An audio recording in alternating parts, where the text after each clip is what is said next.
many may or may not know this, but a great friend of community, Miss Cheryl Myers, was actually at the very first expo when we started. This is our 12th annual, and she's been kind enough to join us from across the state to welcome and help kick off, as she did with Sam Brooks and I over a decade ago. Cheryl, are you out there?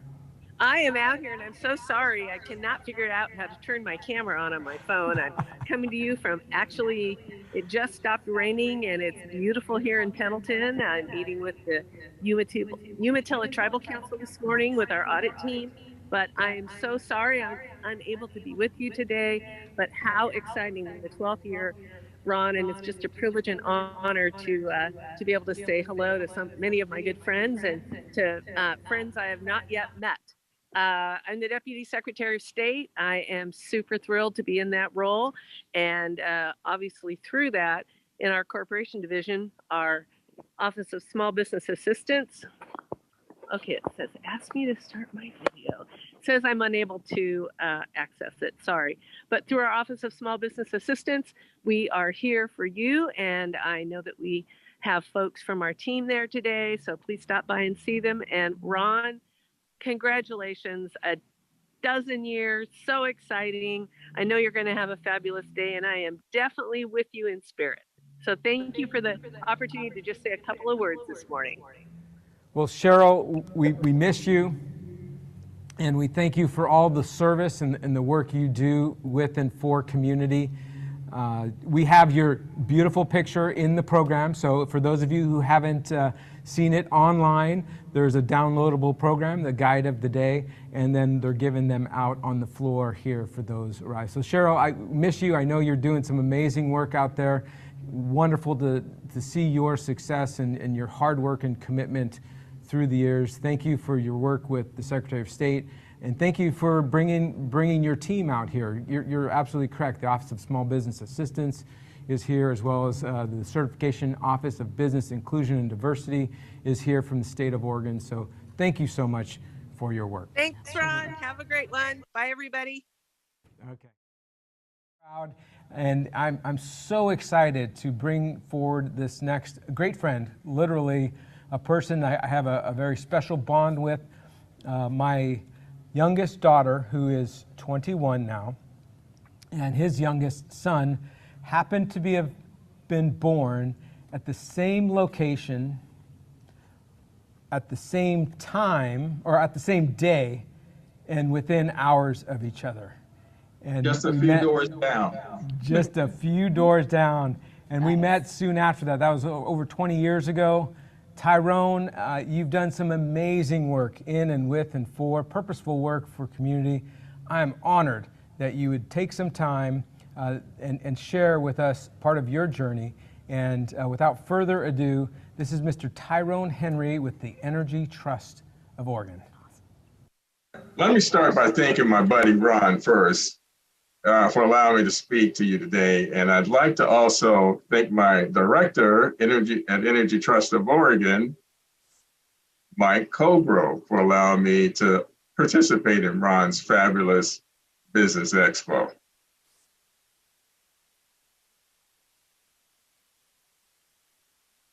Okay, for some reason, it's not, okay, there we go. So before we get started, please allow me to share a few tantalizing ingredients of the speech I've cooked up for you today.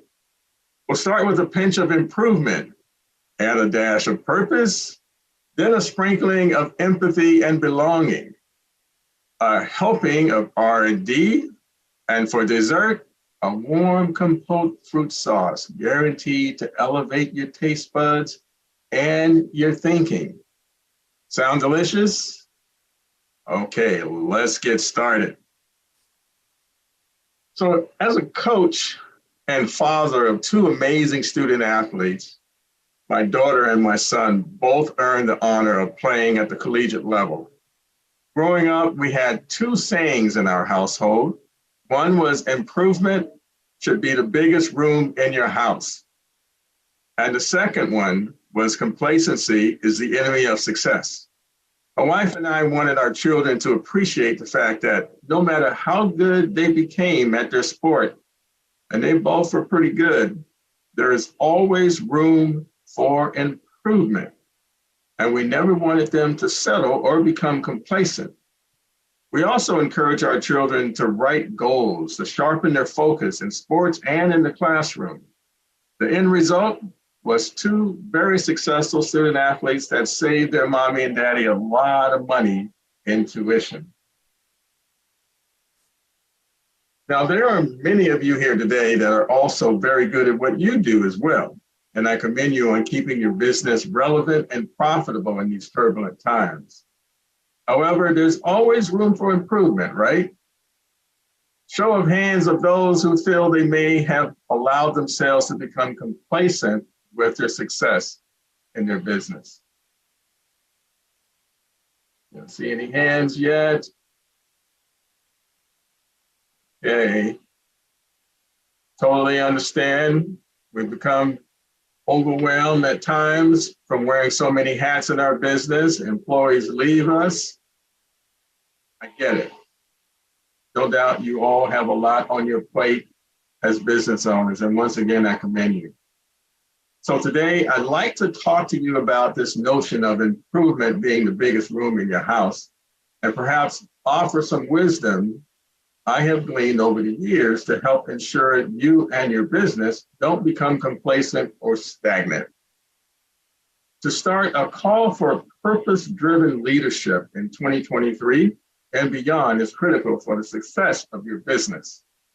In recent years, there has been a great reckoning in corporate America involving purpose, along with the great resignation when more people left their jobs at a rate we've never seen before. According to Jessica Marathi Radpavar of Reconsidered, in 2023, companies will need to be more nuanced in how they communicate purpose efforts with greater honesty and transparency. In other words, pressure for transparency will come not just from external groups, but increasingly from within companies. We're going to see more employee-oriented campaigns signal to internal and external audiences what a company stands for, according to Philip Haid of Public Inc. So what does this mean for business owners? It means that it behooves you to be more transparent about your purpose for your company and embracing ambiguity by acknowledging to yourself and your employees that we're not there yet. But let them know you're working on a plan to get to where you want to be. Empathy and belonging will also reign supreme, according to Nicole Rennie of Forward Story Studio. The company whose efforts are centered around DEI, cultivating community, and building bridges across cultural political divides will be rewarded in the years to come. Because guess what, folks? Diversity is on the rise in America. According to the US Census, by the time today's teenagers hit their 30s, there will be, for the first time ever in America, more people of color than whites, more elderly people than children, and more people practicing Islam than Judaism. The slow demographic shifts we've watched over decades will finally reach a tipping point, and America's racial demographics will drastically change. And who will you look to for employees? Why, Gen Z and millennials, of course. And with these two groups, a paycheck is simply no longer enough to sustain their professional pursuits. They believe everyone should have the right to work in purpose-driven ways. In a recent McKinsey study, it was determined that nearly 70% of professionals considered work a key component of defining their purpose. Therefore, they are most likely to choose employers that align with their sense of purpose, and those employees are also more likely to stay at the organization. So business owners, let me talk to you for a second. Please be sure to include DEI in your slow because DEI is slowly becoming one of the most significant parts of business. In fact, I would say DEI has become the most significant placeholder in business planning and purpose today. Same goes for large organizations. In order to retain talent, apart from giving appropriate wages and career growth opportunities, they too must lead their employees to a greater purpose for common good. Remember, the new generation of socially conscious consumers demands more compassion and commitment from businesses. The second topic I'd like to discuss is R&D. Another show of hands, please, for those business owners that incorporate research and development in their business. Okay, it's hard for me to see any hands, but I know they're there. So research and development, R&D, can be a valuable tool for growing and improving your business. R&D involves researching your market and your customer needs and developing new and improved products and services to fit these needs. Businesses that have an R&D strategy have a greater chance of success than businesses that don't. An R&D strategy can lead to innovation and increase productivity and boost your business competitive advantage. Worried about. A couple of weeks ago, I toured a Daimler trucks factory in Swan Island, and I was amazed on how many tractor trailer cabs they produce per day. And it's mind-boggling to think that between 2016 and 2017, Daimler invested $14.5 billion in research and development projects. I was told most of the investment went to creating new products, innovate drive and safety technologies, develop vehicle connectivity systems, and to further develop autonomous driving technologies, which is pretty scary. This also included spying on the competition. Don't think for a moment that your company has not been spied upon more times than you can imagine. It's important to know what your competition is up to on a regular basis. This too is part of R&D. Also be prepared to revisit this research regularly as customer preferences frequently change. So it's important to stay updated in order to stay ahead of your competition. Finally, no one ever set out to be mediocre, right? Most of us want to do more than just get by. Everything we set out to do begins with our level of thinking. If you think small, you get small results. If sky's the limit for you, then your results will generally yield greater dividends. I like to end with a story about a famous golfer by the name of Arnold Palmer. And this is a true story.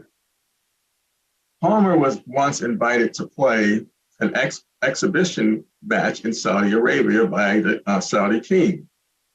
Excuse me.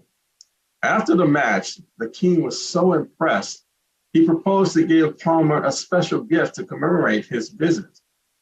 Palmer replied, "It's really not necessary, Your Highness. You put me up in these palatial quarters. I'm just honored to be here." But the king replied, "Oh no, I would be thoroughly upset if you didn't allow me to give you a gift."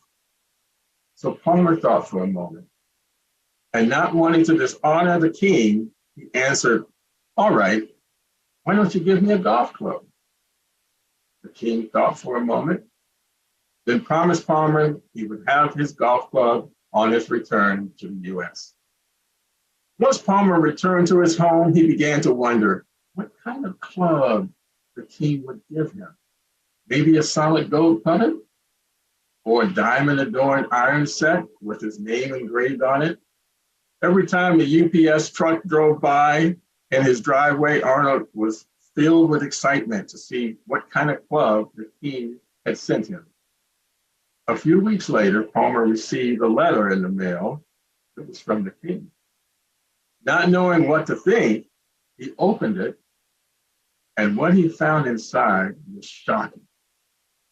The king had given Palmer a deed to a golf club, complete with multiple facilities, clubhouse, and thousands of acres of land. Folks, the moral of this story is that no matter how small or how big your business is, you should always be working on elevating your thinking in order to reach beyond your expectations.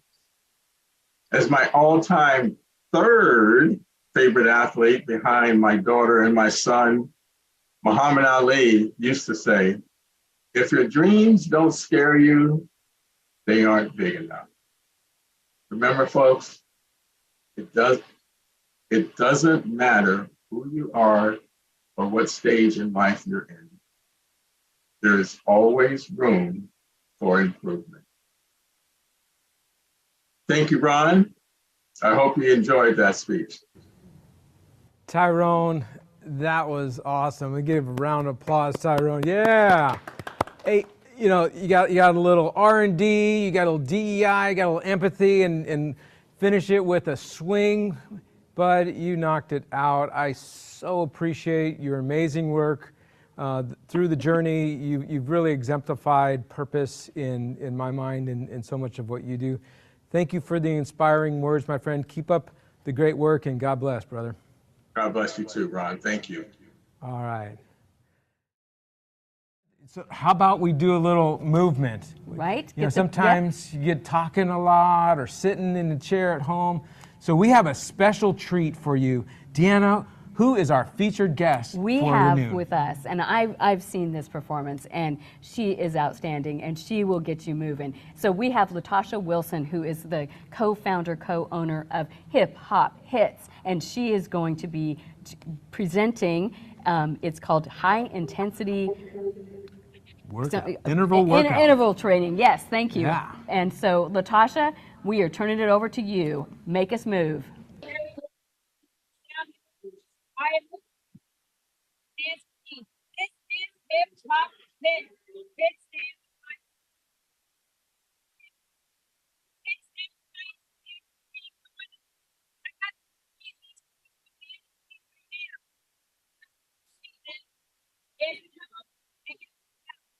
You're gonna get your body moving.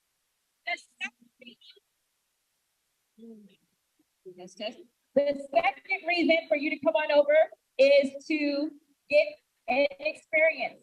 This is an experience that's going to get you moving and having fun. And the third reason is content. You can take this content and then tell your family and your friends about this. So I'm going to turn on the music, and if you are sitting in a chair, you can still work out with me. If you're at home, you can still work out with me. All right, let's do it.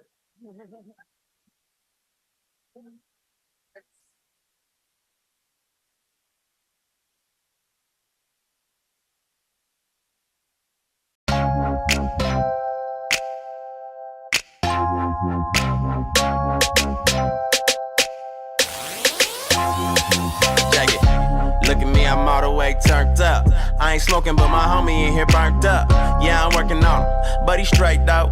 Couple girls tryna twerk it on me, wait, no. Hold up. Before you even roll up, I'm in here with my lady, can't you see me, man, I'm sold up. Man, I'm in here tryna celebrate a birthday. And you know I'm good and well, it's a work day. No matter, we still gon' kick it, and we ain't getting trippy. No Molly in Mississippi, ain't fighting nobody, ain't nobody said tripping. And Southeast Dago in the building, shout out to Peter Pan, Skyline Imperial, we out here tryna function. Holla if you with it though, probably think I'm rolling, I'm just high on the spirit, bro. The only thing we poppin' is the truth, you don't hear me though. No. They probably think I'm rolling, I ain't on nothing. They probably think I'm rolling, I ain't on nothing. They probably think I'm rolling, I ain't on nothing. But what I got you need to know about, cause homie, I'm turned. I'm turned. I'm turned. I'm turned. I'm turned. I'm turned. I'm turned. I'm turned. I'm turned. I'm turned. I'm turned. I'm turned. I'm turned. I'm turned. I'm turned. Everybody slow motion, leaning off the potion. fishing. I tell them I'm straight, trying to keep my mind focused. Came 40D, clicked up, crew love. Got them looking at us crazy cause we so turned up. Yeah, homie, I'm turned. I ain't popping, rolling, and I ain't burnt. So tell Mary and Molly, I don't need them to party. Someone woke up in the lobby trying to locate their wallet. While I'm 9 holes in, trying to work on my hobby. And I wish somebody would get me started. Hey, deuces up to Nipsey, K-Dot and Gang. I'm out here in the West, don't holla at me, man. My bloodstream clean, nothing running through my veins. It's 116, yeah, I'm still unashamed. I call it network if I'm out here fishing. You know I'm with the clicking, man, we out here trying to kick it. You know that we turn. They probably think I'm rolling, I ain't on nothing. They probably think I'm rolling, I ain't on nothing. They probably think I'm rolling, I ain't on nothing. But what I got, you need to know about, cause homie, I'm turned. I'm turned. I'm turned. I'm turned. I'm turned. I'm turned. I'm turned. I'm turned. I'm turned. I'm turned. I'm turned. I'm turned. I'm turned. I'm turned.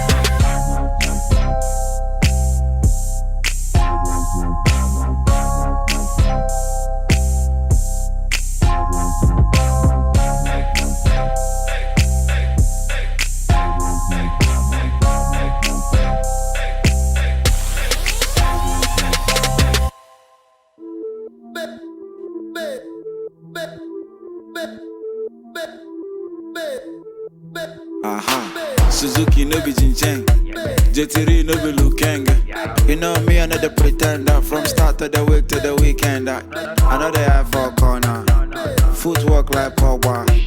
If you get the mic, don't me. I want to get a yacht, done. Like sheep don't run with lion, snake don't swing with monkey. I can't talk for too long, got too much go to try on. Sheep don't run with lion, snake don't swing with monkey. I can't talk for too long, got too much go to try on. Jealousy, don't you jealous me? That's that jealousy, don't you jealous me? That's that jealousy, don't you jealous me? That's that jealousy, don't you come for me? Baku, menu, yenko, ava. Baku, menu, yenko, ava. Baku, menu, yenko.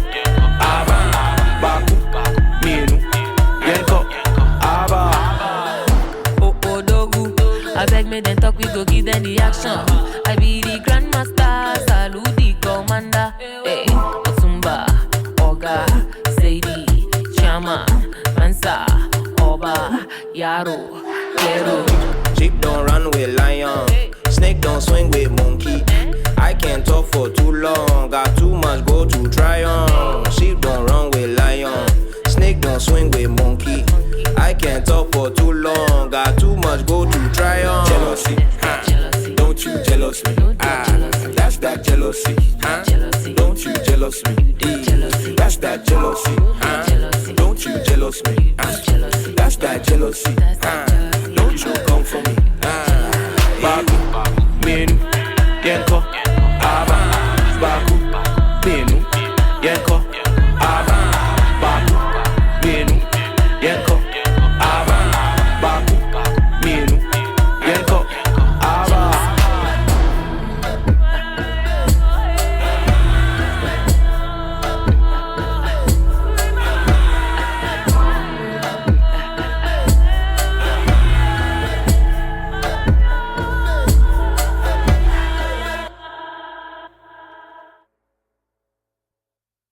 Latasha, that was magnificent. Thank you so much. I know that you do all sorts of training, and you go to companies and you can do group training. You can do all sorts of ways to team build. So be thinking about that, folks, and reach out to Latasha with Hip Hop Hits.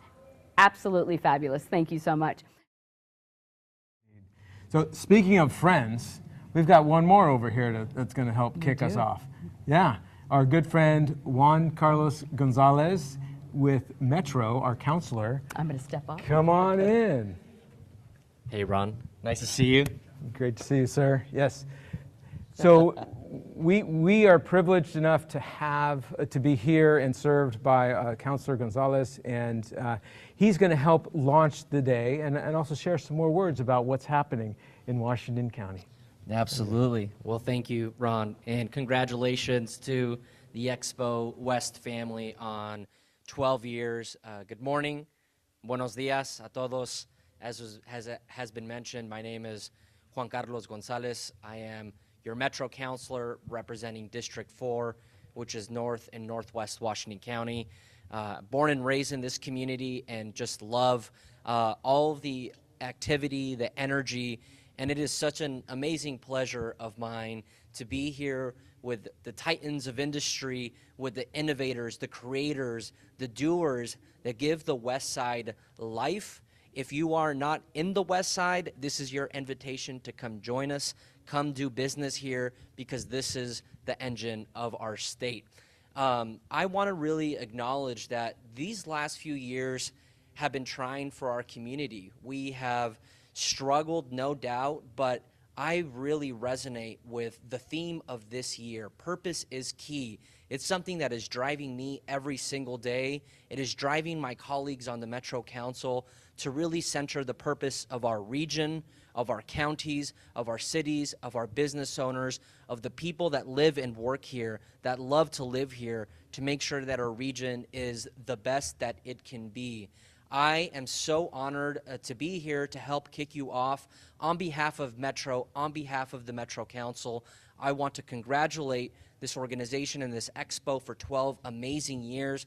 And also I want to thank all of the participants for coming together to put together a vision and to bring together the energy necessary to help our economy not only rebound, but to strive to new heights. So congratulations, thank you, and have an amazing expo. Ron? All right. Thank you very much. Thank you very Claro, much. claro. Yes, it's wonderful to see you rise and do the great work in community. Thank you for coming out here, helping us move everybody forward, bringing their purpose to the market. Thank you. Excelente. Thank All you. right, thank you. Deanna, back to you. All right. So it's getting a little energy here going. We yeah? got it rolling. It's rolling. It's rolling. It's my honor to welcome Steve Crouchite, who is with OHSU Hillsborough Medical Center. Thank you, Steve, so much for joining us here today. And I know that you have some great things to share with us regarding what's going on at OHSU Hillsborough Medical Center. And I know you need to share your screen, and I think you're enabled to do that. And we will let you take it from there. Thanks a lot, Ron and Deanna. I appreciate being here and looking forward to spending a few minutes with the attendees. I'm sharing my screen and just going to walk through kind of some highlights about what's going on at Hillsborough Medical Center and kind of what we're looking forward to in the next year. I love the theme of this event, so good opportunity for us to share that. All right, first of all, I just wanted to share a picture of the history of Minnie Jones Coy, who started our hospital in 1918. Very exciting that it was a woman, especially during Women's History Month. I think it's very important to draw that out. She was not a nurse. She was a lay person providing care in her home here on 7th and Baseline in downtown Hillsborough. And later, when the doctors returned from the World War, they asked if she could help do surgery. And she asked what they needed, and they needed sterilizers. And so she said, I can use a pressure cooker and sterilize your instruments. So that's really where Hillsborough Medical Center came from. We're very, very proud of that. I'm just going to share some highlights with you beyond that. So 154,000 outpatient visits last year, and a lot of home health visits, a lot of clinic visits, lots going on here in this neighborhood. So from a 6-room home, we have grown to many clinics and many properties here, trying to provide the best healthcare we can for the Washington County community. What are we driven by? We actually complete a community health improvement plan every 3 years. And so this year we completed that. That's available on our website if you're curious kind of what we're focused on. And just a real high-level view is looking at access to care and making sure that we're culturally responsive. So a growing percentage of our population are from different areas of the world. So we want to make sure that we look like our patient population and we're providing care in their native tongue. Mental health and substance abuse. I think we all know that mental health is one of the biggest crises right now in the United States of America. Oregon is doing very poorly. We're at the bottom of the list of all the states as far as access to mental health care. So a lot that we're working on related to improving that in our county. chronic conditions and preventive health. We're in the middle of a campaign. Spotted early, it's going to be much more successful. So whether it's breast cancer or colon cancer or prostate cancer, trying to get in and get screened for these items is very important. And then certainly prenatal and parenting education, as we have a NICU pediatric unit here at the hospital in Hillsborough now that we're able to share with our community. Just wanted to share with you, you probably hear a lot about the financial condition of healthcare these days. Last year, Hillsborough Medical Center spent over $43 million in community benefit. What does that mean?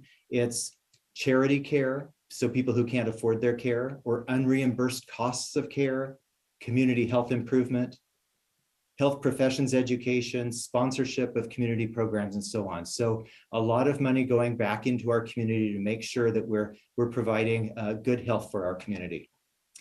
This was a recent article out of Lake Oswego, and just want to read that. I think it's very important that we acknowledge this. Faced with rising labor costs and the inability to discharge patients to other settings, widespread stock market losses and high inflation, Oregon hospitals' margins remain negative for all 3 quarters of 2022. That's our priority for this year, is getting that turned around, coming out of the pandemic and being able to provide the services that we are accustomed to providing. And you'll see here that minus 3.6% total margin. So imagine that, you know, many nonprofits in the room today. So think about how you continue to operate with a margin like that. Here are the items I just wanted to cover briefly with you today. Really, I categorized it into 3 areas: rising costs and declining reimbursement. So we know that we're blessed in the state of Oregon that we can provide coverage through Medicaid for almost anyone now who needs coverage. So we have more people covered, but quite frankly, reimbursement is close to 25% of charges. So more people on Medicaid means you're having a more negative margin. Supply costs, we were all impacted by that during the pandemic. Certainly protective equipment for our own staff was a challenge at times.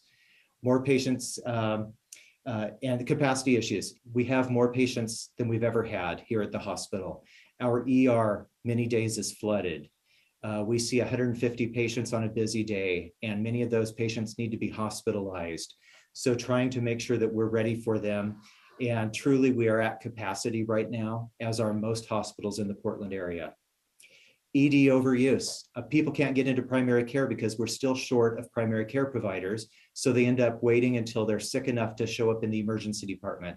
That's a problem. We need more primary care. And I'll share with you what we're doing about that in just a minute. And then certainly the pent-up demand from delayed elective procedures. So many procedures were canceled during the pandemic. Now those patients are back on the list waiting to get in for those elective procedures, which means we need more staff and more services available to them. And then the rest of my talk, I'm going to talk about workforce issues, because that's the real issue affecting healthcare right now. We had a lot of people leave the industry, burned out from the pandemic, burned out from masking and goggling up every day for 12-hour shifts and so on. You're familiar with crisis standards of care. We've been working hard to provide care even on days where we don't have enough staff to go around for the large number of patients we have. The state's working on minimum staffing standards right now. So at the same time, trying to tell organizations, identify what your minimum staffing is, which may lead to some days where you can't take those additional patients. And then diversity, equity, and inclusion. So important to all of us in our businesses these days, especially in our county, as we're a very blended community these days. So since 2020, 18% of healthcare workers have quit their jobs. And they say 20 to 50% of even doctors and nurses are looking at, is this what they really want to do for the rest of their career? So very important that we have never seen numbers like that before. This is a snapshot from the Oregon Health Association, and it just shows how much growth is happening in each of these medical professions. And you can see by far, these professions are continuing to grow despite the shortage, despite the fact that many of these training programs were closed or altered during the pandemic because they could not get in to do their training in healthcare settings. This is information from the Census Bureau. And so looking at Washington County and Hillsborough, Oregon, you can see that we're a relatively young population compared to the rest of Oregon. We're an increasingly diverse organization and community. So that's very important as we're supplementing our staffing. So just a couple other interesting things from a report that the Oregon healthcare workforce did. We need to increase the supply of healthcare providers. Nobody is questioning that. We have a huge need in our area, and that is something we're very focused on right now. We also need to improve the diversity. So again, we want our patients to be served by people who look like and speak like them. So we're reaching out to high schools, universities, trying to make sure that we have as diverse of a employee population as we do a patient population. Just as an example, here is medical providers. So this is the physician workforce in Oregon. What percentage are white? So the vast majority, and which one fit the minority population areas. So very interesting to see that. So what are we doing at Hillsborough Medical Center? During the pandemic, we started a very aggressive residency training program. So we presently have 40 MDs who are doing their final years of training here at Hillsborough Medical Center. Our goal is to keep them here so that we will have the primary care that we need here in our county and our state. So you can see here, it's a very diverse group. This is a worldwide recruitment, and we are bringing people in from multiple countries so that we are building the pipeline of the future. Just wanted to mention all of our community partners. It takes work from everybody. I had a meeting with the school district this morning, trying to figure out how do we make sure that we have enough people going into healthcare. Working with Portland Community College, Chamber of Commerce, School to Career program, and so on. Very important that we all work together. So that's my presentation, and just kind of really, if you look at it, it's really staffing. How do we staff the healthcare of the future that is growing so quickly to serve our growing population and increasingly diverse population? Thank you, Deanna. Thank you so much, Steve. Really appreciate it. Thanks for taking the time. Really important information that our community needs to be aware of. So thank you for bringing that to us.